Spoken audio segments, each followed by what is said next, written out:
As a blue-eyed kid from Jeddah, Saudi Arabia, I got into hip-hop because it impacted me, impacted my soul. You mention a lot through the music that you're there to elevate minds. Arabic hip-hop radio show? No. I was a competitive basketballer. What? Who was your favorite player? Oh, Shaq. You know, when he dunks that ball? Was like... Yeah, I'm like, why are you calling me Big House in front of him? Big House. I got into MCing as well from basketball. What part of success right now is, have you ever been trending? You wished you were part of a bigger movement. Big House as a brand is not really making the impact I want. Scaling your personal brand isn't easy. Consistency should be celebrated. Oh. Autism parents, you guys are heroes out there. This is a message to you guys. God doesn't give you something you can't handle. And that's now formed your identity.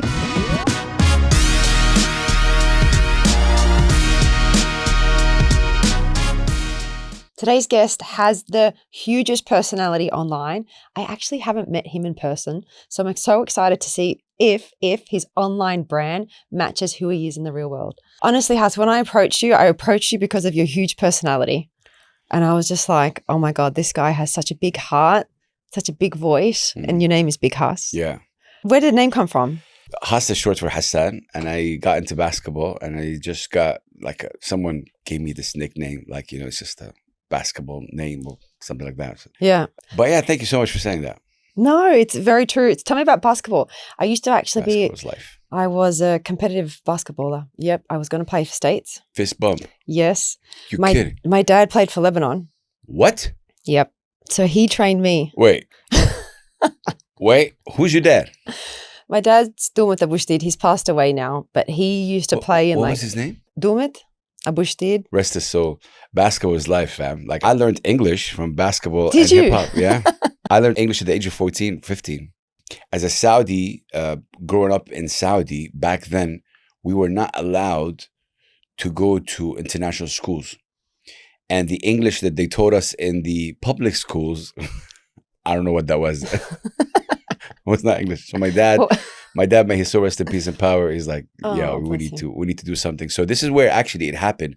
We moved from Jeddah to Sharjah, and this is where my evolution happened. This is where I started getting into music, started getting into basketball, started watching the games at 4 a.m. in the morning and just watching the commentators. And what a great dunk by Shaquille O'Neal, and I got into music, listening to everything. And it started from basketball. Who was your favorite player? Oh, Shaq. Oh my God. Dr. Shaquille O'Neal. I had the pleasure to meet him 3 years ago. Did you? Yeah, it was a full circle moment. It just gives me goosebumps till now. I met him when he came to Abu Dhabi here, and such a humble guy. You know, sometimes they tell you don't meet your heroes. And when I met him, he was everything that... Oh, that you thought of. Oh, and more. And more. Know? Yeah, he was just incredible. And very tall. Incredible. Big guy. I'm like, why are you calling me Big House in front of him? I love the fact that we're talking about this because I really don't talk much about it. I think I get so much from Shaq as his personality. My father, may his soul rest in peace, played a role, but also Shaq with his heart and how he always gives back and how he loves his family and how he never forget where he comes from. Oh, so that was really your driver with Shaquille O'Neal. I love that you say that because sometimes we need that drive. We need that force. Someone like me who was battling and going against the current. I'm like trying to host a hip-hop radio show in Saudi Arabia. Leish hip-hop, correct. Before everything that's happening right now, is very difficult to accomplish that.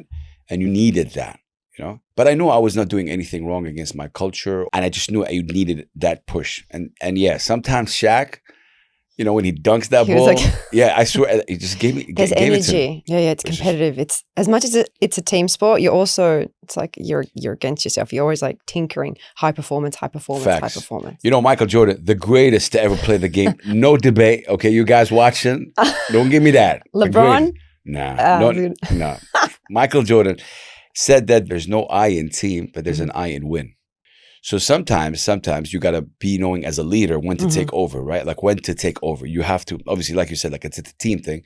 But sometimes there's moments where you're like, okay, it's my time as a leader. So I think it's really interesting what I personally learned from basketball as a sport, perseverance, not backing up, competitive, teamwork.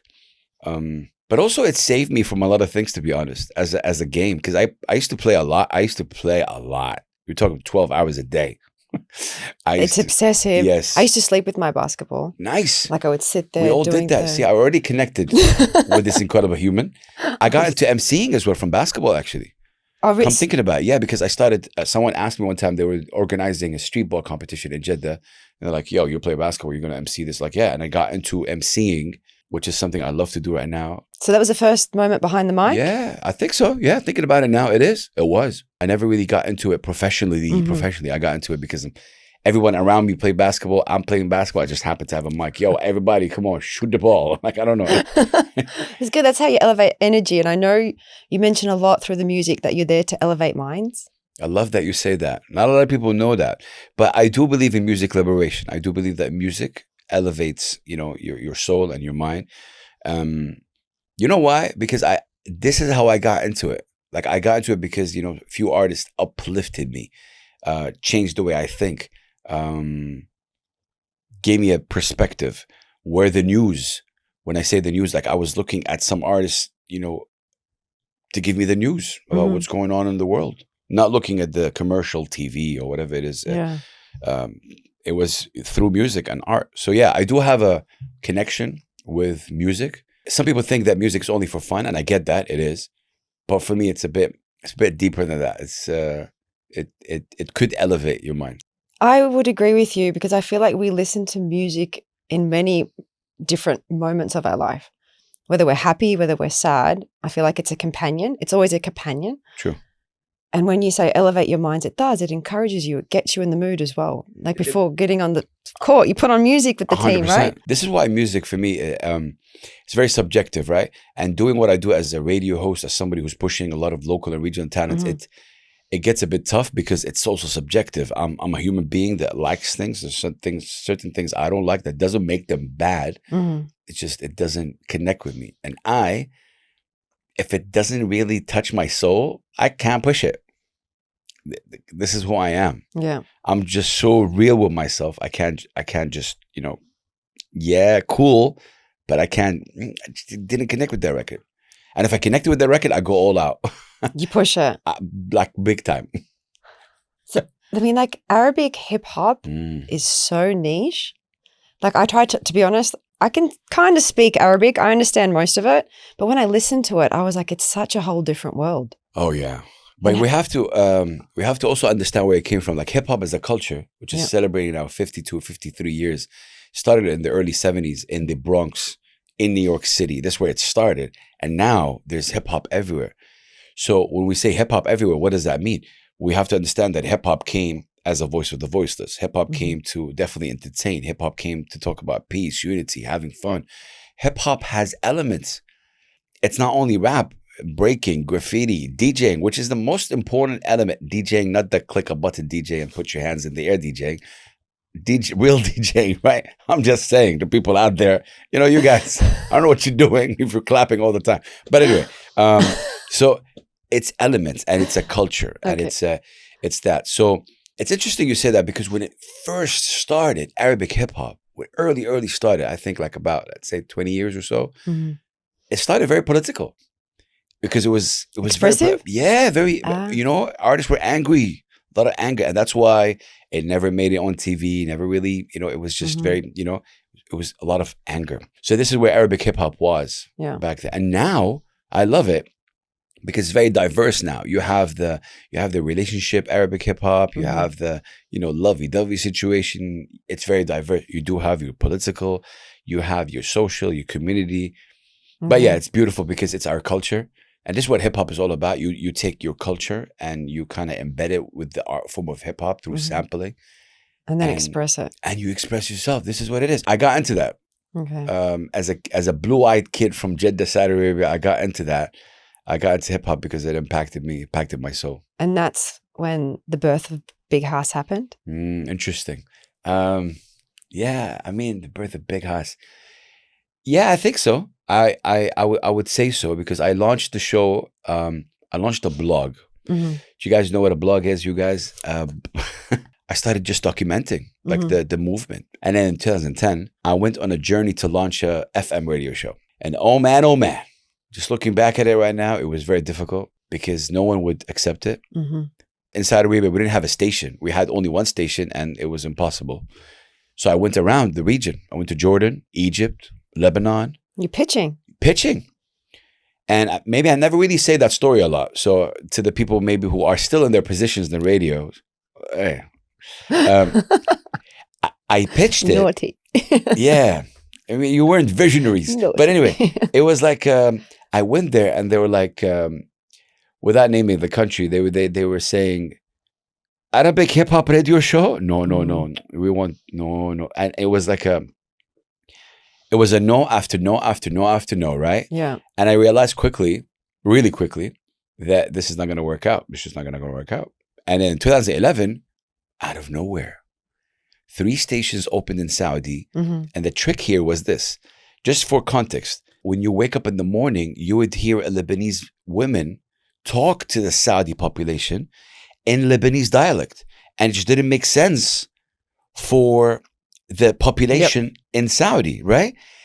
That year, 2011, 3 radio stations opened up where like they were talking the lingo of the people. It was like listening to my cousin, that's the big shift, by the way. Okay. And Wow. one of the stations was called Mix FM. And this is where I approached. It's a young station. I was like, listen, this is my idea.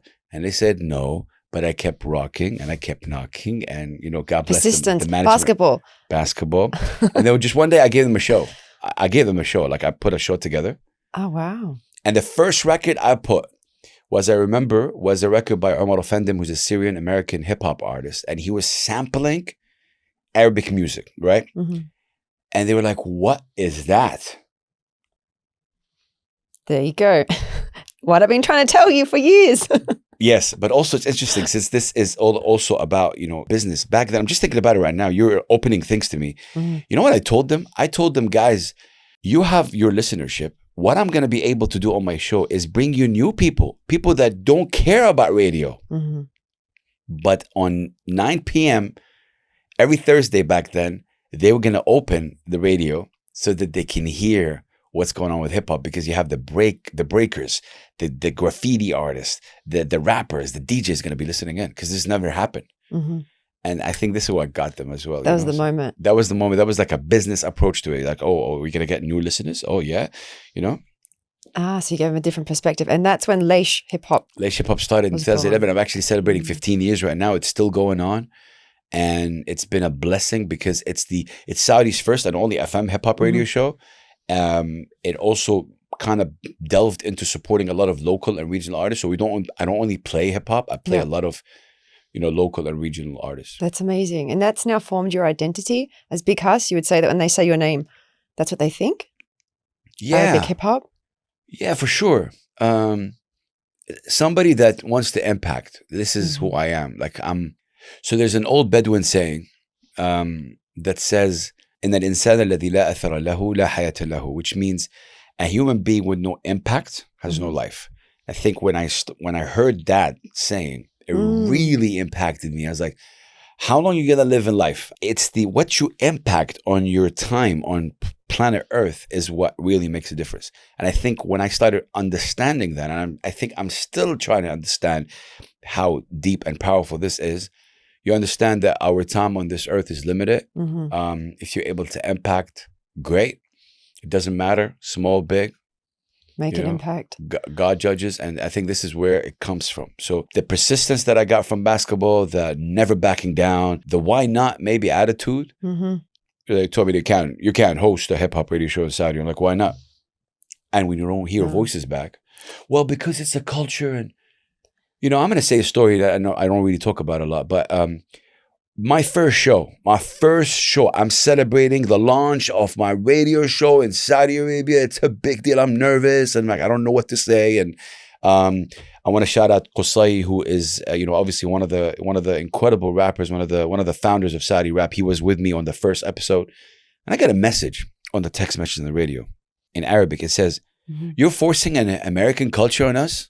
What is this? Like, what's wrong with you? Like, quit now." It was like, what? What? Yeah.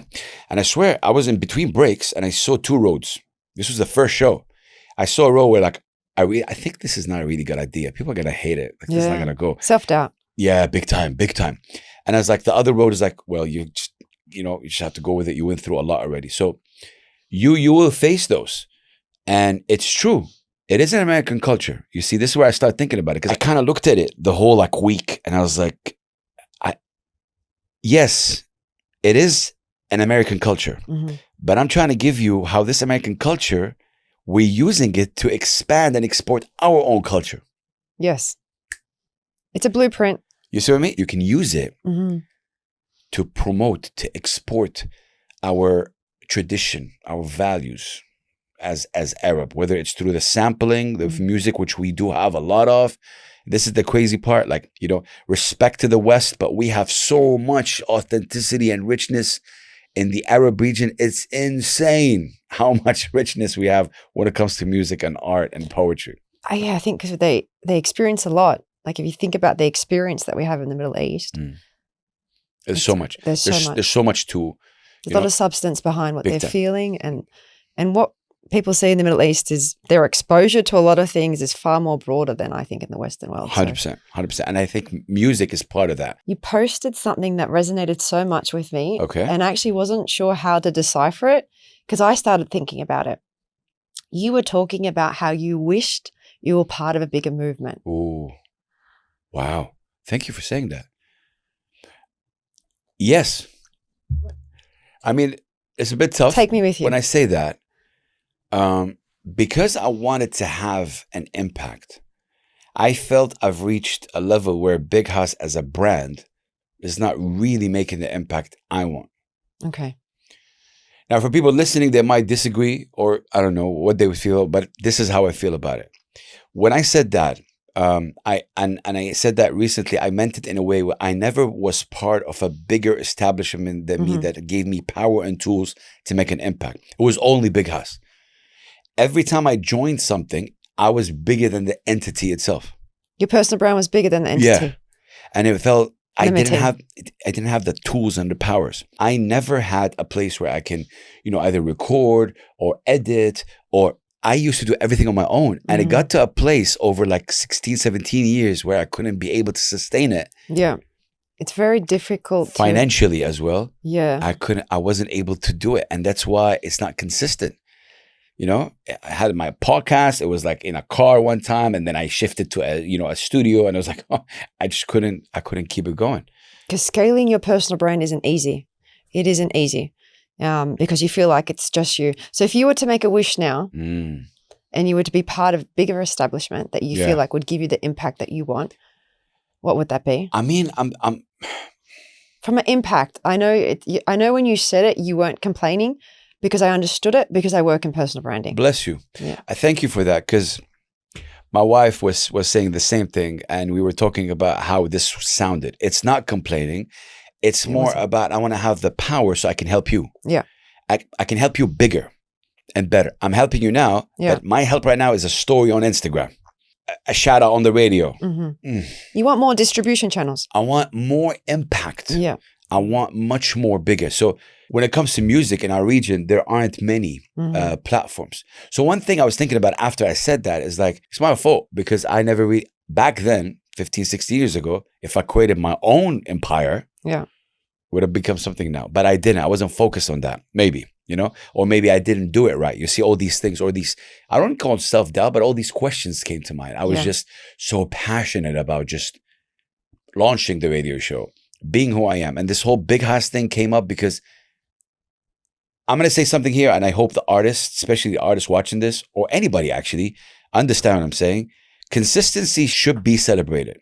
Oh. We don't celebrate consistency. No. We celebrate the numbers. We celebrate how many clients you signed. We celebrate how many views you got on YouTube. We celebrate how many streams you got. Great. No one celebrates consistency. And that's why I'm celebrating me. I'm celebrating the fact that I'm from 2007, since I launched the blog until now, I'm consistent. And you're showing up. I am showing up. Is it that big of an impact? No, this is where it came up. But I think consistency should be celebrated regardless. So if you're an artist that's been dropping music for the past 10 years without quitting, with all the difficulties, with all the fact that you make so much little out of streaming and money-wise, and it's difficult, but you still job, you should be celebrated. Give yourself a tap on the back. That's so nice. No, it is. No one sees that at all. And it's not cheesy, by the way. I'm just saying that give yourself that tap on the back, even if you're into business. If you're consistent, if you're afloat and you're still going, that metric, is not celebrated. It's not part of success. It isn't. What part of success right now is how many clients you sign, how many clients you have, what is your streaming monthly listenership, how many videos, have you ever been trending? I'm like, okay. Have kids dance to your song? Yeah, you know, these are all signs of success. Don't get me wrong. No, I know. That's but why don't we include yes consistency? Yeah. I'm just saying it out there. Business is a tough one, especially with the passion, right? Is it difficult to monetize a personal brand? It's difficult. Yeah, 100%. Now, this is why I'm learning a lot already, because I'm talking about things I never really talked about. But yeah, it is difficult because I think maybe it's difficult, but also it's ignorant from my end when I say I never really got into that. I was never a business-oriented human being, never. And maybe that's my fault, because I have a lot of conversation with artists and like they tell me, yeah, that's on you. And 100% I agree. I think I never really saw the business in things that I do. Maybe because I was afraid that business would tarnish what I'm able to do. Maybe. Maybe because I didn't understand business. Maybe because I never got into business. I don't know what's the reason.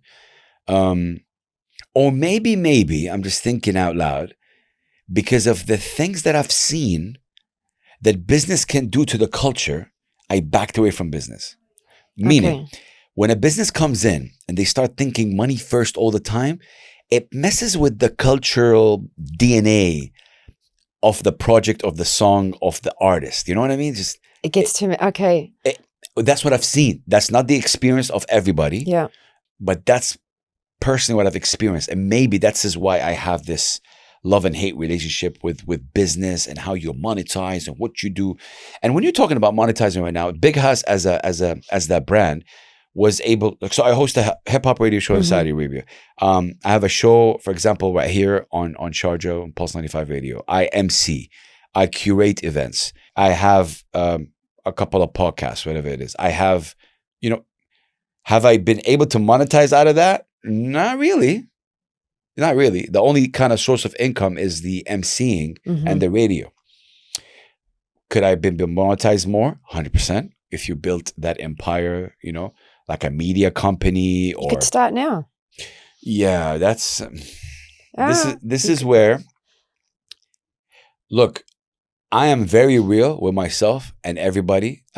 Just a couple of weeks ago, I was emceeing this corporate event. And it was very, very serious corporate event. And I went on the podium. I didn't have my beanie on. And I said I had my script and stuff. I said, guys, sorry, with that before start, I got to put my beanie on because who I am.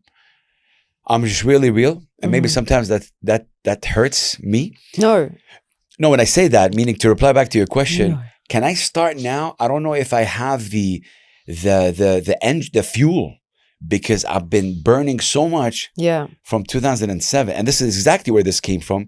When I was younger, you could take it. Right now, with me being an autism dad and me being who I am, with everything that I went through, with all these difficulties, it's possible, but it's just, I don't know what kind of push you would need. And, There's two things I want to talk about autism dad. Yeah, for sure. A lot of people feel like they have to start again, and they don't realize that they get to start from where they are.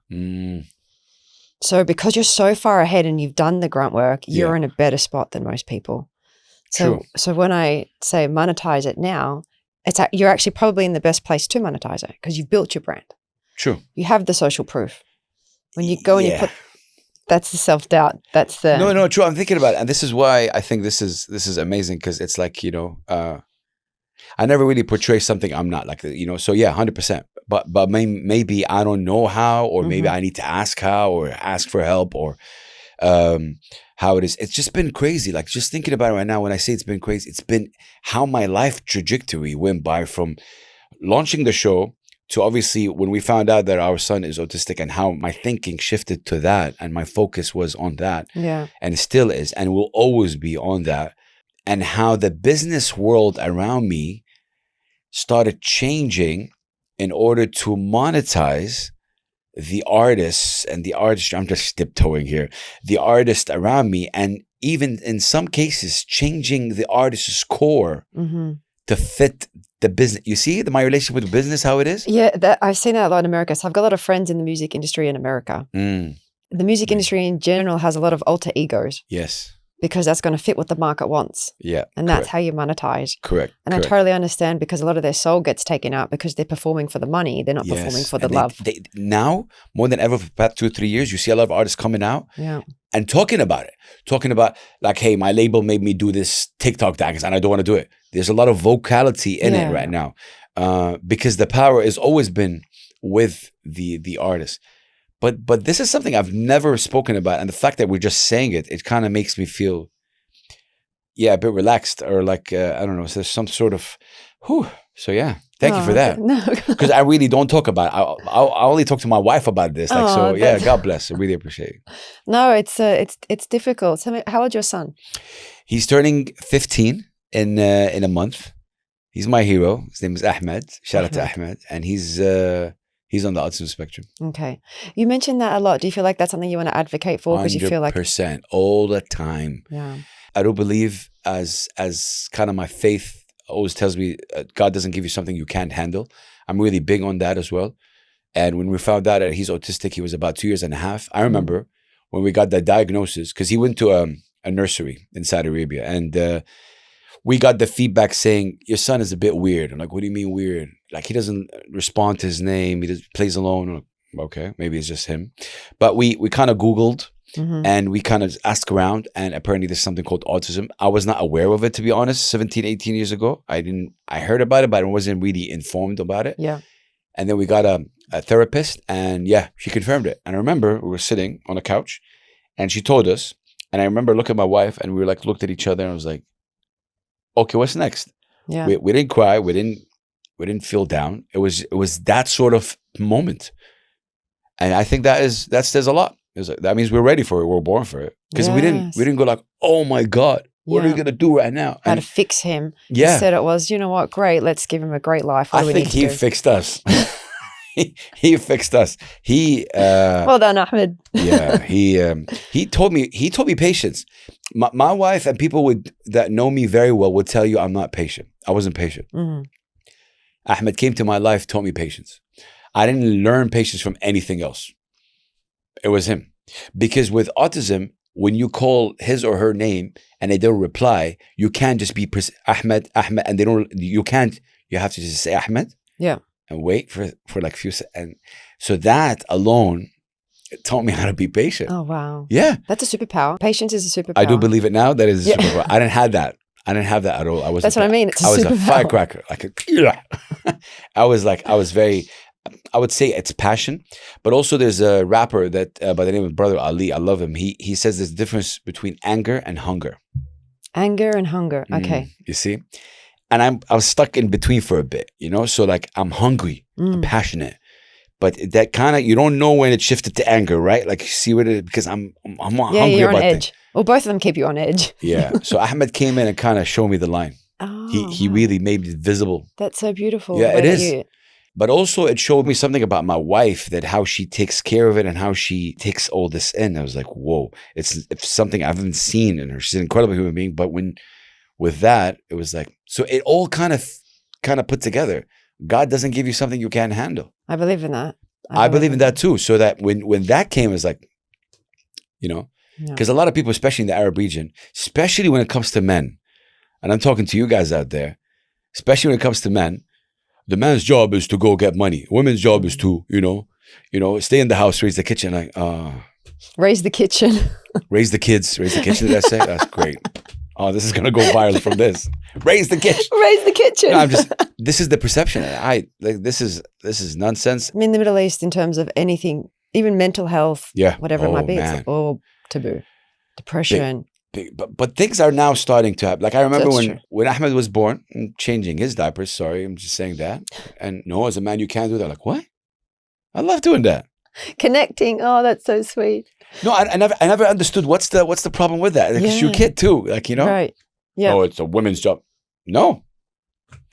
Feed him, all that. That's amazing. That's amazing from you that you did that. No, but I think as a Saudi Arab man, it's even good to people that go, huh? It's normal. It should be normal. It should be normal. It should be normal. And it should be something that people would strive for, because it's an honor. Like, it's I don't get it. It's an honor, So And when it comes to autism, a lot of people have to understand that, there's a lot of things going on. There's a lot of crazy people out there that, when I say crazy people, nonsense ideas that autism is a disease and you can give them this and this and that to cure. You're born with autism. So it's a way of life, it's a way of thinking, it's a spectrum as well. And there's no cure for autism because it's not a disease to be cured. Yeah. It's just something you have to learn to live with. And manage. And you have to have the surroundings around you. And the surroundings is 90% is love, by the way. Like, love them, give them the platform to do what they want. My son loves showrooms. Every other day we go to car showrooms. Oh, really? And we're just going around. They know us right now. All the car showrooms in the country, they know us. We just go there. He sees it. He does some sort of reviews for the car. He loves to take videos. Oh, does he? That's amazing. This is his thing. That's his thing. And we want to kind of empower him with that. As long as he's not bothering anybody. Yeah, it's his passion. He decides to run in the mall. I'm running with him. Yeah. We're running. You can see me running with my son in the mall. He's running. I'm running. You got a problem with that? Don't look, bro. So you know what I mean? It's that sort of mentality to go back to who I am as Hassan, as Big Hus. It's people opinion of me never really mattered. Never really. I never really. That's a superpower. People say that. It's a superpower. Did it ever matter? Maybe, but it's just not something I think about, to be honest. Like, it's not something that I. It wasn't part of your decision-making process. No, never. And it was, maybe it's something I was born with. Maybe it's something that my dad and mom instill in me. Maybe because of all the difficulties I faced growing up in terms of like the challenges that I faced and how hard that I had to work. I never really got something for just on a platter like that. I had to work for everything. So maybe because of that, I don't know. Hus, this conversation's been so beautiful. It has been. I want to ask you one last question. Go ahead. If I was to remove all of the titles, Big Hus, hip hop, radio FM host, everything, who is Hus? Autism dad. Autism dad is your forefront. It's insane that you say that now. Like I'm thinking about it. I think this is where I'm on this earth to be. I'm here to serve him, give him everything that he needs in order for him to become who he's destined to be. I feel this is kind of my calling. I really feel it. That's really beautiful. At the same time, a lot of artists be like, "Yo, Hus, we need you." Yeah, you'll always have that part of me supporting the local and regional scene musically, because it impacts me. But when you put it that way, bless. That's so because beautiful. I think it's bless you. I think we have to give them a platform to, encourage them and be involved in the community. And this is something maybe I'm struggling with right now. How do we involve them in the community? How they be part of the community? And this is to all the parents out there. When you see a family and there's a kid who's having a meltdown, don't be judgy. We've been there before, me and my wife, where in the beginning he had meltdowns and we had looks from the parents. It looks like you don't know how to raise. And we go back to our cars crying, but then we got a thick skin. Because we realize what it is. So don't judge. You never know what this family is going through. Okay. I know it's a long answer, but yeah. No, it's beautiful. Autism dad, 100%. Oh, that's so beautiful. Thank you so much for opening up. I know actually our producer, Marianne, has an autism child and he was so excited to meet you. Shout out to him. Yeah, he's going to come in. Shout out to him. God doesn't give you something you can't handle. And autism parents, you guys are heroes out there. This is a message to you guys. I'm looking directly at the camera. I don't know which one, this or that. But seriously, God doesn't give you something you can't handle. You have a soul that you need to nurture and love, and just love him or her. That's the most important thing. Give them the platform to discover themselves. But understand something. You're chosen to be that, and God chose you because he knows that you as a mama or baba can handle it. Understand that. It gets tough. And that's why I'm shouting you out. Oh, thank you so much. Oh my God. This has been amazing. This has been beautiful. Incredible, you guys. Subscribe, like, and all this stuff. It's been amazing. It's like a therapy session. I did so much talking. It's insane. It felt very comfortable. You're very good at what you do. Thank you so much. I wish you all the best, and may God give you the power to even continue to impact and give us a platform like this. Thank you so much for giving me a platform to speak. No, thank you for coming. Seriously, I really appreciate that. What a genuine soul. And honestly, who he is in the real world is exactly who he is online. For more, be sure to subscribe to our channels on YouTube, TikTok, and Instagram. See you next time.